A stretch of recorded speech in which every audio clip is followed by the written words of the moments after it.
Hey everybody, welcome back to the channel. I'm Rob, and before we jump into the next video, I just wanted to take a moment real quick to give a big thank you to Bryce C. Clark Jr., who went onto the Amazon wish list for Rob's Game Group and sent Tales from the Laughing Dragon.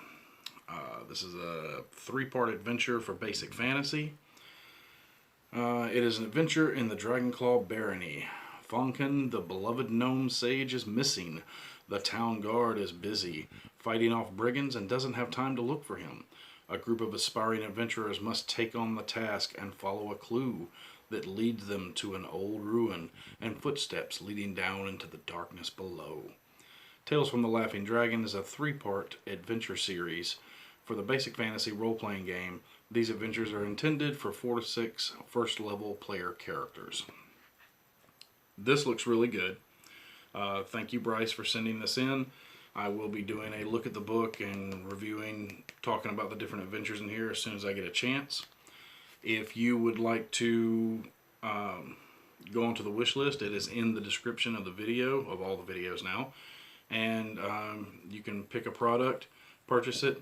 Amazon will ship it to me, and it helps me make content that you want to see for the channel. And speaking of content for the channel, now let's move on to this video.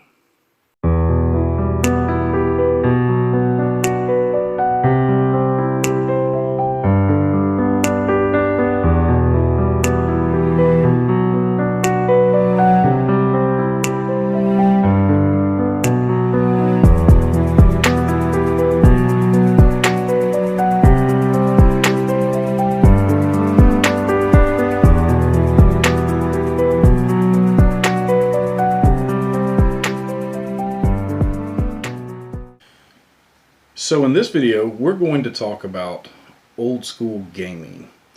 Now, let's be clear, I'm not necessarily talking about the OSR as the movement that it is, because the OSR, for whatever reason, is synonymous with playing older versions of Dungeons and Dragons, or clones thereof. So there are basically 3 ways to look at the OSR, and that is you have people who are complete purists, who only play old TSR products, whether it's BX, whether it's BECMI, whether it's Rule Cyclopedia, 1st edition, 2nd edition, anything pre-3rd edition, and that's all they use. Then you have people who just use retro clones, which are newer, cleaned up versions of older rules where people have put their own house rules into it and so on and so forth, like Sword and Wizardry, White Box, Basic Fantasy, just to name a couple. And then you have a 3rd class of people, which I think is more where I fall in, where you take some of the newer retro clone stuff and some of the older D&D stuff and mix it together. But that's not the only kind of old school gaming. And I'm not speaking specifically to the OSR here. I'm speaking to OSG, I guess. Old school gaming. Because D&D, while it is obviously the oldest role-playing game, there are plenty role-playing games that are old and have an old school feel to them when you play them. And I'm not saying that all new games are bad. I'm not saying that all of the old games are great, because there's a middle ground there no matter which way you go. I do think that there are a lot of other options to get the feel of old school gaming without playing D&D or a D&D retro clone for that matter.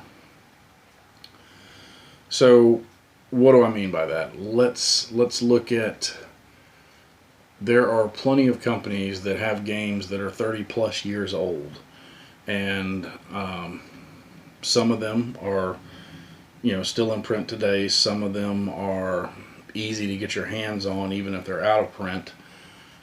Some of them are in print, but with slight variations to the rule sets. That in itself, playing a game, even a modern game that is still using a fairly old rule set, can definitely feel like old school gaming. So let's talk about Palladium Fantasy. Palladium Fantasy first edition. They did a revised edition, and they eventually did a second edition of it. I personally am more a fan of the second edition because it lines up more with Rifts, even though it's not quite as old as the rest because it came out in '96, so it's only around 26 years old. But Palladium Fantasy first edition has been around for like 39 years almost. And there are some differences between first edition and second edition, absolutely. Differences in the way that when they did second edition, they put SDC on all the monsters. Magic system was different between the two. The core concept of the game was the same, but there were some overhauls between first edition and second edition, bringing it up to speed with Rifts and making it more compatible with the rest of the Palladium Books line of games. Now, if you go on to even the Palladium forums or other RPG forums out there, most people, I admit, most people prefer first edition Palladium Fantasy over second edition. I happen to prefer second edition, but that doesn't mean that first edition isn't good. I think the world in general is great. These source books alone that describe the world are absolutely fantastic. Very well thought out, very detailed, lots of great backstory and places to place your campaigns. And even when I take my second edition Palladium rulebook or source books, world books, when I open them up, they feel old school to me. And that's probably because they're old. But and Palladium obviously didn't stop there. Palladium's been around for a long time. They put out Rifts in 1990, so it's almost 32 years old. And Rifts was a great game. It did have an Ultimate Edition hardcover come out. They didn't revamp and change the game. They basically did some editing and cleaning up and adding some material to it, but both rule books are viable. So there's a game that's been around for 32 years and is still as playable today as it was a long time ago. And I hear people all the time talk about how hard the Palladium system is. And I don't think the Palladium system is hard at all. The Palladium system is actually really easy to play. It takes a while to create a character, which can be aggravating when your character dies because you have to make another character. But the system itself is actually pretty easy to play. They also did Heroes Unlimited. Heroes Unlimited originally came out in 1984. So it's been around 38 years. It's a really good superhero game. It's not my favorite superhero system, but it is probably my second favorite superhero system. And again, because it runs on the same system as the other Palladium books, it has an old school feel to me. Not just in the way the game plays, but in the way the books look and everything else. But Palladium's not the only one who's been around for a long time doing this. You also had a little company that in 1987 put out the Star Wars role-playing game. This went through basically 3 editions. It's a fantastic game. I love the mechanics to this game. You had this edition, the second edition, and then you had like second edition revised and expanded or something. However, to me, this is the one that is the end all be all. I love this version of Star Wars. If I run a Star Wars game, it'll be using first edition rules. And those rules have been sitting around for 35 years. So there is a lot of old school feel to it. And Star Wars, as far as a role playing game, has definitely been through multiple iterations of new rules, from Wizard of the Coast having it to Fantasy Flight having it, and all three systems are very different, other than the fact that they cover Star Wars, obviously. Back in 1990, so 30 years ago, Cyberpunk 2020. Cyberpunk 2020 had a huge cult following. It is still very popular today, even with the advent of Cyberpunk Red coming out, which I don't think is a bad game, and still fairly compatible with the old stuff. Cyberpunk 2020 is still for sale today. You can get it for $30 on Amazon. You might get it cheaper on eBay. But had a whole slew of source books for it. I've got a bunch of them over there on the shelf. And Cyberpunk was just a lot of fun. It was definitely had an old school feel to it because it was an old school game.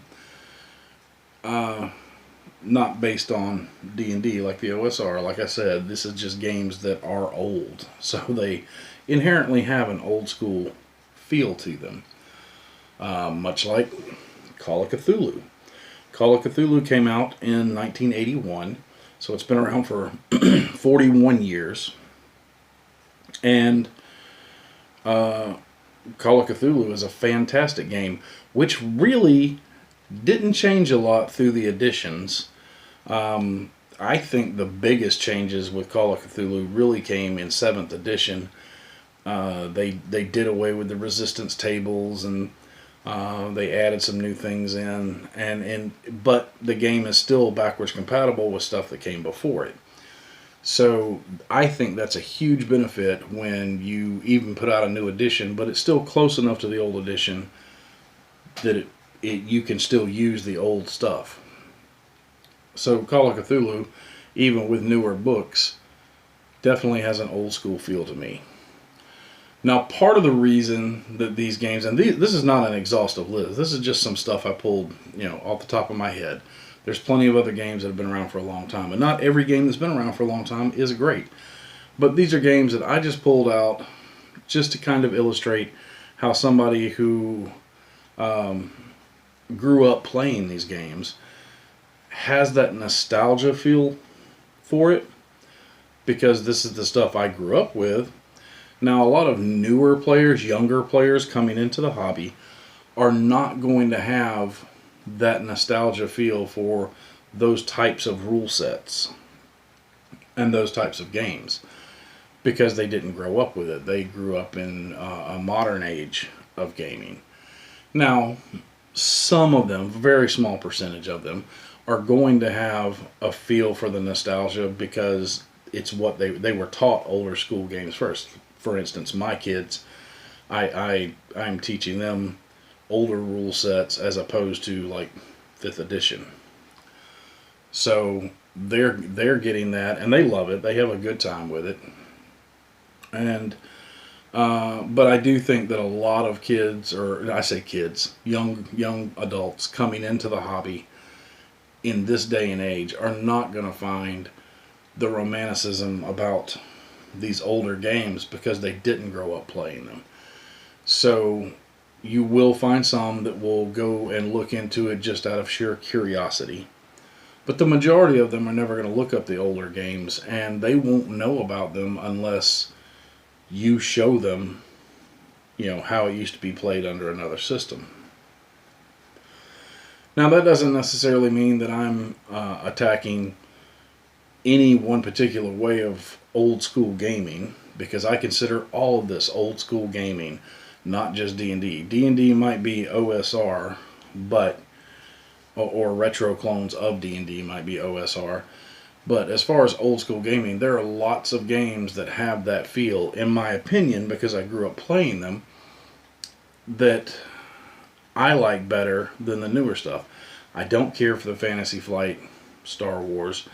I don't care for the dice mechanic. I don't care for the tons of books that are really expensive that you have to buy to stay on top of everything.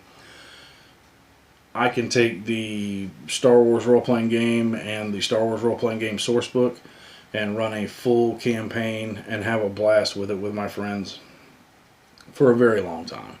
So I don't need all of that. What games do you have that nostalgic feel for or romanticize and feel like you're old school gaming even today? Let me know. Which games do you feel are old school gaming? Well, I hope that you found something in that video useful or something you could take away from it. Either way, I appreciate you watching this long. Don't forget that we have the link to the Amazon wish list for Rob's Game Group in the description of every video now. You can click on that, check out the wish list. If there's product on there that you want to see me review, you can always purchase it. Amazon will do all the work, ship it to me, and it helps me help you help me make videos for everybody to enjoy. Also like, share, subscribe, all that jazz. And until next time, my friends, good gaming and good luck.